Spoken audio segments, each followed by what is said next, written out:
जय हिंद, नमस्कार दोस्तों, आप सभी लोगों का मोस्ट वेलकम है आज के इस नए क्लास में। दोस्तों आज के इस क्लास में हम लोग पढ़ने वाले हैं रेलवे ग्रुप डी एग्जाम के लिए मोस्ट इंपोर्टेंट जनरल नॉलेज के क्वेश्चंस को, जो कि आपके एग्जाम के लिए बहुत ही जरूरी है। तो आप इस क्लास को शुरू से अंत तक जरूर देखिएगा, जिस एग्जाम में सभी क्वेश्चंस को बनाने में आसानी हो। दोस्तों यदि आप हमारे चैनल पर नए हैं तो चैनल को सब्सक्राइब करके बेल आइकन प्रेस कर लीजिएगा, साथ ही साथ इस वीडियो को एक लाइक जरूर कीजिएगा। यदि आप मॉक टेस्ट देना चाहते हैं तो आप हमारे व्हाट्सएप चैनल को ज्वाइन कर सकते हैं, जहां से मॉक टेस्ट दे सकते हैं, जिसका लिंक हमने डिस्क्रिप्शन में दे दिया है दोस्तों। तो चलिए दोस्तों वीडियो शुरू करते हैं। हमारा पहला क्वेश्चन है, कनिष्क किस वंश से संबंधित था? दोस्तों कनिष्क संबंधित था कुषाण वंश से। किस वंश से दोस्तों? कुषाण वंश से संबंधित था। ऑप्शन नंबर डी इसका सही आंसर होगा। चलिए नेक्स्ट क्वेश्चन देखते हैं, कनिष्क की राजधानी कहाँ थी? दोस्तों कनिष्क की राजधानी थी पुरुषपुर। कहाँ दोस्तों? पुरुषपुर या पेशावर कह सकते हैं। ऑप्शन नंबर बी इसका सही आंसर होगा। चलिए नेक्स्ट क्वेश्चन देखते हैं, कनिष्क के समय बौद्ध धर्म का कौन सा संप्रदाय प्रमुख था? दोस्तों कनिष्क के समय बौद्ध धर्म का कौन सा संप्रदाय प्रमुख था? दोस्तों इसका सही आंसर होगा महायान। कौन सा संप्रदाय? महायान। ऑप्शन नंबर डी इसका सही आंसर होगा। चलिए नेक्स्ट क्वेश्चन देखते हैं दोस्तों, ध्यान दीजिएगा, कुषाण वंश का सबसे प्रसिद्ध राजा कौन था? दोस्तों कुषाण वंश का सबसे प्रसिद्ध राजा था कनिष्क। कौन था दोस्तों? कनिष्क था। ऑप्शन नंबर सी इसका सही आंसर होगा। चलिए नेक्स्ट क्वेश्चन देखते हैं, गंधार कला शैली किस धर्म से संबंधित थी? दोस्तों गंधार कला शैली संबंधित थी बौद्ध धर्म से। किस धर्म से दोस्तों? बौद्ध धर्म से। ऑप्शन नंबर सी इसका सही आंसर होगा। चलिए नेक्स्ट क्वेश्चन देखते हैं, गंधार कला शैली पर किस देश की कला का प्रभाव था? किस देश की कला का प्रभाव था दोस्तों? यूनान यानी ग्रीस का। ऑप्शन नंबर सी इसका सही आंसर होगा। चलिए नेक्स्ट क्वेश्चन देखते हैं, अमरावती कला शैली का विकास कहाँ हुआ था? दोस्तों अमरावती कला शैली का विकास हुआ था आंध्र प्रदेश में। कहाँ हुआ था? आंध्र प्रदेश में। ऑप्शन नंबर डी इसका सही आंसर होगा। चलिए नेक्स्ट क्वेश्चन देखते हैं, अजंता की गुफाएं किस धर्म से संबंधित है? दोस्तों अजंता की गुफाएं संबंधित है बौद्ध धर्म से। किस धर्म से? बौद्ध धर्म से। ऑप्शन नंबर बी इसका सही आंसर होगा। चलिए नेक्स्ट क्वेश्चन देखते हैं दोस्तों, अजंता की गुफाएं कहाँ स्थित है? दोस्तों अजंता की गुफाएं स्थित है महाराष्ट्र में। कहाँ स्थित है? महाराष्ट्र में स्थित है। ऑप्शन नंबर सी इसका सही आंसर होगा। चलिए नेक्स्ट क्वेश्चन देखते हैं दोस्तों, बहुत ही इंपॉर्टेंट क्वेश्चन है, ध्यान से देखिएगा, एलोरा की गुफाएं किस धर्म से संबंधित है? दोस्तों एलोरा की गुफाएं संबंधित है हिंदू, बौद्ध और जैन धर्म से। किस धर्म से? हिंदू, बौद्ध और जैन धर्म से संबंधित है एलोरा की गुफाएं। ऑप्शन नंबर डी इसका सही आंसर होगा। चलिए नेक्स्ट क्वेश्चन देखते हैं, एलोरा का कैलाश मंदिर किसने बनवाया था? दोस्तों एलोरा का कैलाश मंदिर को बनवाया था कृष्ण प्रथम ने। किसने? कृष्ण प्रथम ने बनवाया था। राष्ट्रकूट शासक के राजा थे कृष्ण प्रथम, उन्होंने बनवाया था। ऑप्शन नंबर बी इसका सही आंसर होगा। चलिए नेक्स्ट क्वेश्चन देखते हैं, गुप्त काल में नवरत्न किसके दरबार में थे? दोस्तों नवरत्न थे किसके दरबार में? दोस्तों चंद्रगुप्त द्वितीय यानी विक्रमादित्य के दरबार में थे। ऑप्शन नंबर सी इसका सही आंसर होगा।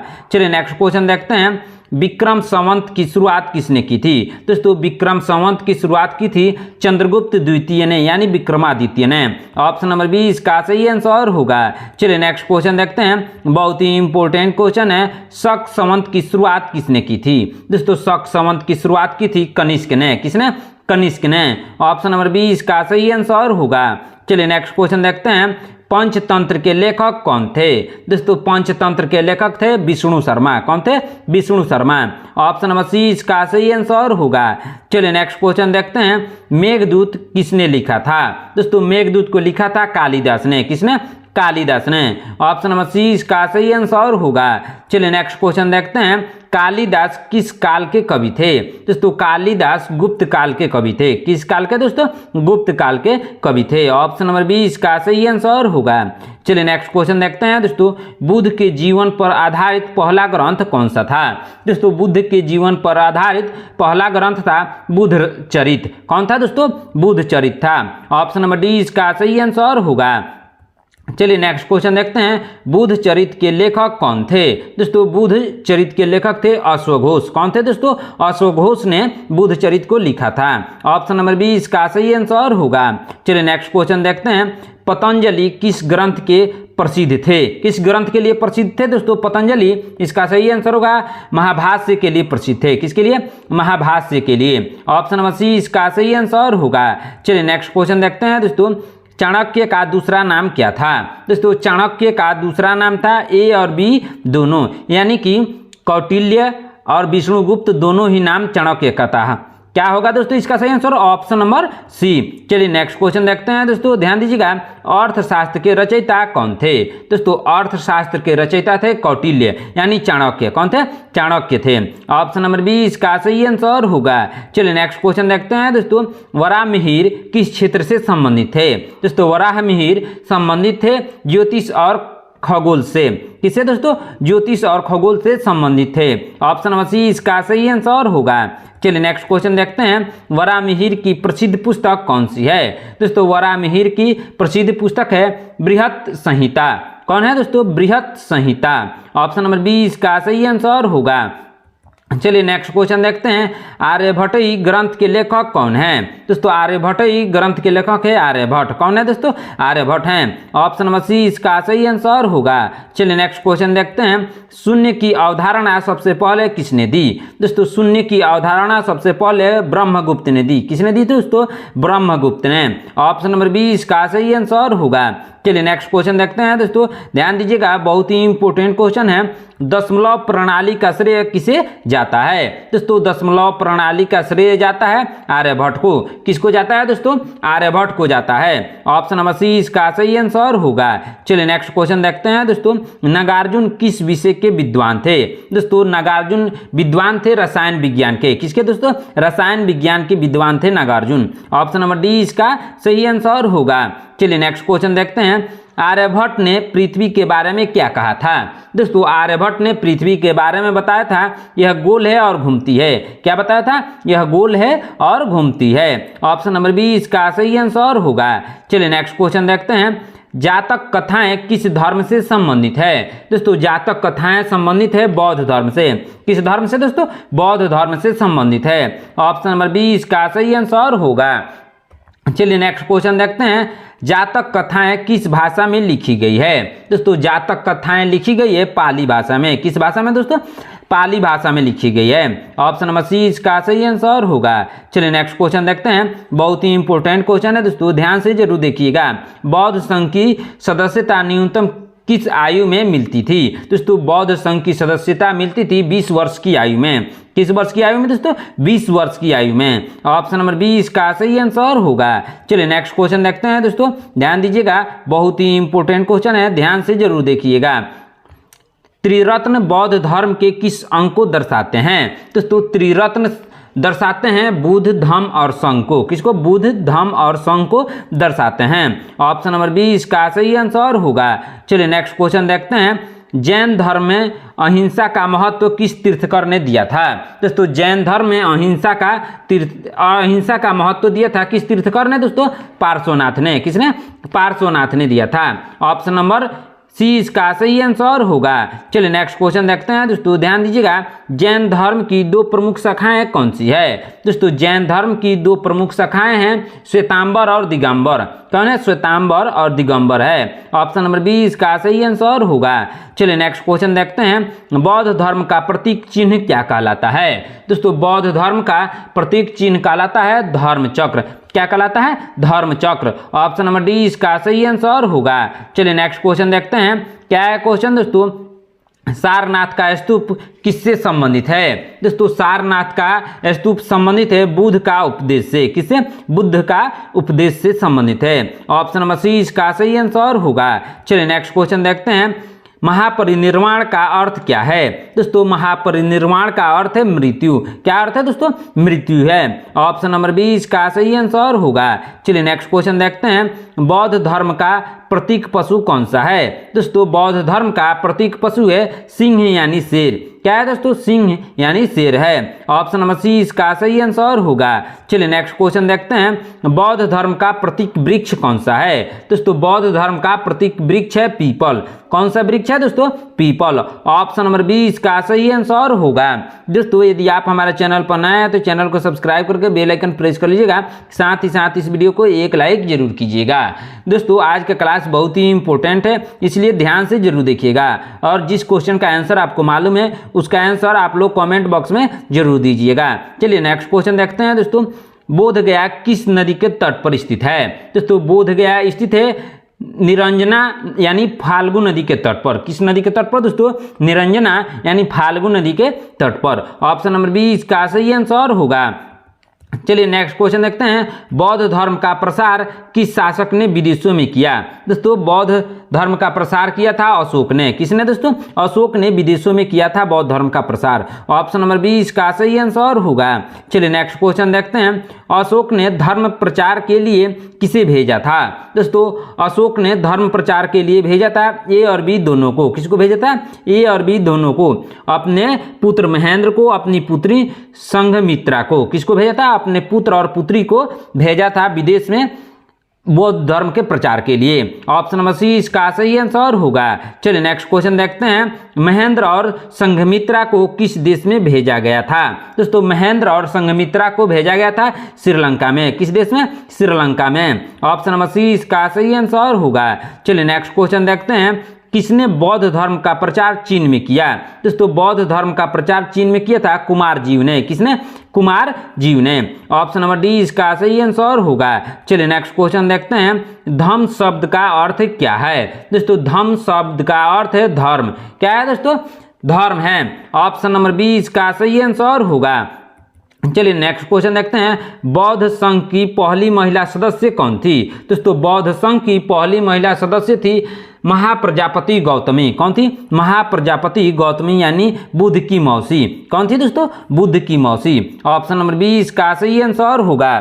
चलिए नेक्स्ट क्वेश्चन देखते हैं। बौद्ध भिक्षुओं के वस्त्र का रंग कैसा होता था? दोस्तों बौद्ध भिक्षुओं के वस्त्र का रंग होता था केसरिया यानी भगवा। कैसा रंग दोस्तों? केसरिया यानी भगवा रंग का होता था। ऑप्शन नंबर बी इसका सही आंसर होगा। चलिए नेक्स्ट क्वेश्चन देखते हैं।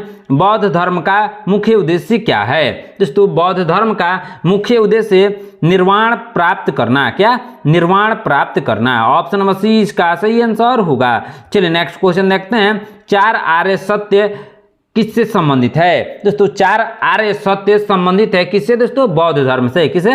बौद्ध धर्म से संबंधित है। ऑप्शन नंबर सी इसका सही आंसर होगा। चलिए नेक्स्ट क्वेश्चन देखते हैं। पाटलिपुत्र का प्राचीन नाम क्या था? दोस्तों पाटलिपुत्र का प्राचीन नाम था पाटलीग्राम। क्या नाम था दोस्तों? पाटलीग्राम नाम था पाटलिपुत्र का प्राचीन नाम। ऑप्शन नंबर ए इसका सही आंसर होगा। चलिए नेक्स्ट क्वेश्चन देखते हैं। अशोक ने किस भाषा में शिलालेख लिखवाए थे? दोस्तों अशोक ने शिलालेख को लिखवाया था प्राकृत भाषा में। किस भाषा में दोस्तों?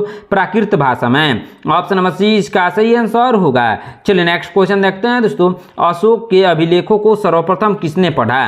दोस्तों अशोक के अभिलेख को सर्वप्रथम पढ़ा था जेम्स प्रिंसेप ने। किसने? जेम्स प्रिंसेप ने पढ़ा था। ऑप्शन नंबर सी इसका सही आंसर होगा। चलिए नेक्स्ट क्वेश्चन देखते हैं। अशोक का प्रसिद्ध शिलालेख कहाँ मिला है? दोस्तों अशोक का प्रसिद्ध शिलालेख मिला है ऊपर के सभी यानी गिरनार में मिला है, सांची में मिला है, खालसी में मिला है। इन तीनों जगह पे मिला है। ऑप्शन नंबर डी इसका सही आंसर होगा। चलिए नेक्स्ट क्वेश्चन देखते हैं दोस्तों। अशोक का धर्म क्या था? दोस्तों अशोक का धर्म था बौद्ध धर्म। कौन सा धर्म दोस्तों? बौद्ध धर्म था। ऑप्शन नंबर बी इसका सही आंसर होगा। चलिए नेक्स्ट क्वेश्चन देखते हैं दोस्तों। मौर्य साम्राज्य की राजधानी कौन सी थी? दोस्तों मौर्य साम्राज्य की राजधानी थी पाटलिपुत्र। कौन थी दोस्तों? पाटलिपुत्र। ऑप्शन नंबर सी इसका सही आंसर होगा। चलिए नेक्स्ट क्वेश्चन देखते हैं। अर्थशास्त्र ग्रंथ किसने लिखा था? दोस्तों अर्थशास्त्र ग्रंथ को लिखा था कौटिल्य ने यानी चाणक्य ने लिखा था। ऑप्शन नंबर बी इसका सही आंसर होगा।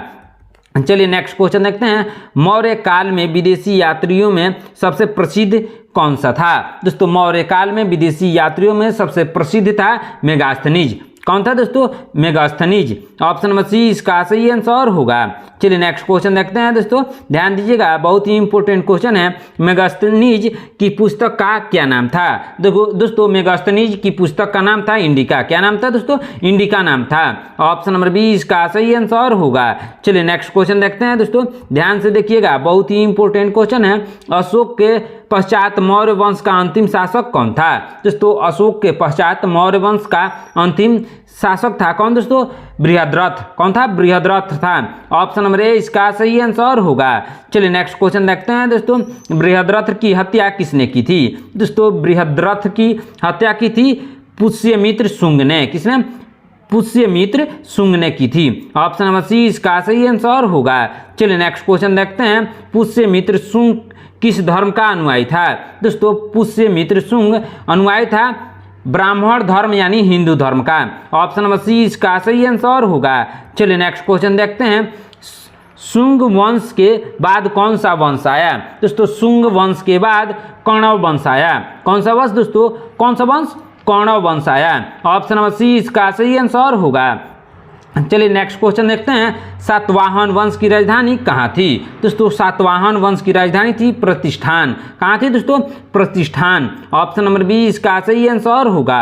चलिए नेक्स्ट क्वेश्चन देखते हैं, सातवाहन वंश का संस्थापक कौन था? दोस्तों सातवाहन वंश का संस्थापक था सीमुख। कौन था दोस्तों? सीमुख था सातवाहन वंश का संस्थापक। ऑप्शन नंबर बी इसका सही आंसर होगा।